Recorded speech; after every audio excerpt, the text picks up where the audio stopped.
శ్రీకాకుళం జిల్లాను ఒకప్పుడు శాసించారు ధర్మాన ప్రసాదరావు. మంత్రిగా కూడా 10 ఏళ్ల పాటు పనిచేశారు. జిల్లాలో ఏ చిన్న మార్పు జరగాలన్నా ఆయన పర్మిషన్ అవసరం ఉండేది. అయితే గత ఎన్నికల్లో ధర్మాన అనూహ్యంగా ఓడిపోయారు.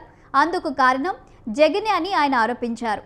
ఆ తర్వాత పార్టీలో కొనసాగినా ఇటీవల కాలంలో అందుబాటులో ఉన్న జిల్లా స్థాయి భేటీలకు డుమ్మా కొడుతున్నారు. మరోవైపు ఆయన పార్టీ మారే యోచనలో ఉన్నట్లు జోరుగా ప్రచారం సాగుతుంది. ఇందులో ఏది నిజం ఇప్పుడు చూద్దాం.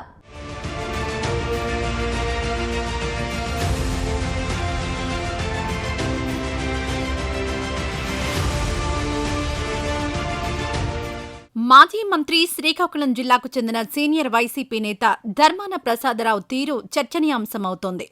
వైసీపీ ప్రభుత్వంలో మంత్రిగా పనిచేసిన ధర్మాన ఏడాదిగా పార్టీ కార్యక్రమాలకు అంటి ముట్టనట్లే ఉంటున్నారు.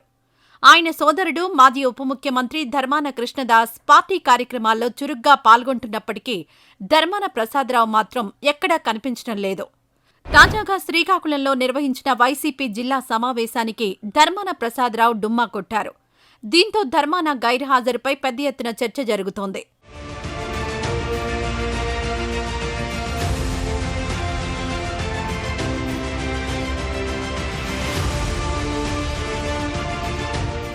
మాజీ మంత్రి ధర్మాన ప్రసాదరావుకు శ్రీకాకుళం జిల్లాలో గట్టి పట్టుంది. ఒకప్పుడు కాంగ్రెస్, ఆ తర్వాత వైఎస్సార్ కాంగ్రెస్ పార్టీకి ఆయనే పెద్ద దిక్కుగా వ్యవహరించేవారు. ధర్మాన మాట కాదని ఆయా పార్టీలు జిల్లాలో ఎలాంటి కార్యకలాపాలు సాగించలేని పరిస్థితి ఉండేదని చెబుతారు. 1989లోనే మంత్రిగా పనిచేసిన ధర్మాన ప్రసాదరావు ఆ తర్వాత 2004 నుంచి 2014 వరకు సుమారు 10 ఏళ్ల పాటు మంత్రిగా జిల్లాను శాసించారు. ఇక గత ప్రభుత్వంలోనూ తొలుత ఆయన సోదరుడికి, ఆ తర్వాత విస్తరణలో ప్రసాదరావుకు మంత్రి పదవులిచ్చారు.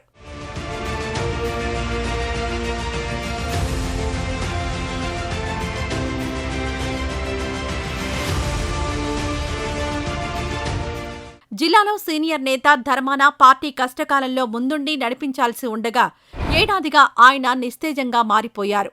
గతేడాది జరిగిన ఎన్నికల్లో ఓడిపోయిన ధర్మాన కుంగిపోయారా అనే అనుమానం వ్యక్తం చేస్తున్నారు. ఓటమి ధర్మానకు కొత్త కాకపోయినప్పటికీ గత ఎన్నికల్లో 50,000 ఓట్ల తేడాతో ఓడిపోవడమే ఆయన జీర్ణించుకోలేకపోతున్నారని చెబుతున్నారు. దీనికి ప్రధాన కారణం గత ప్రభుత్వంలో తమ మాటలను అప్పటి ముఖ్యమంత్రి జగన్ ఏమాత్రం లెక్క చేయలేదన్న అసంతృప్తి ధర్మానలో కూడగట్టుకుందని ఆయన అనుచరులు చెబుతున్నారు.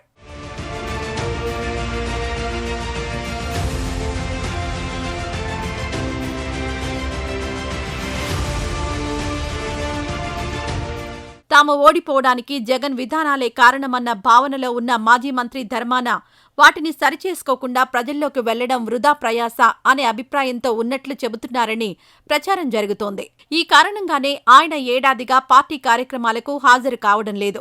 శ్రీకాకుళంలోనే అందుబాటులో ఉన్నప్పటికీ జిల్లా స్థాయి సమావేశానికి ముఖం చాటేశారని చెబుతున్నారు. ఇదే సమయంలో ఆయన పార్టీ మారే అవకాశాలు ఉన్నాయన్న ప్రచారం జరుగుతోంది. అయితే ఇప్పటికే 6 వయసు దాటిన ధర్మాన ప్రసాదరావు తన వారసుడికి మంచి రాజకీయ భవిష్యత్ ఇవ్వాలని కోరుకుంటున్నారని అంటున్నారు. దీంతో అధికార పక్షంతో రాజీకి సిద్ధమవుతున్నారన్న ప్రచారం జరుగుతోంది.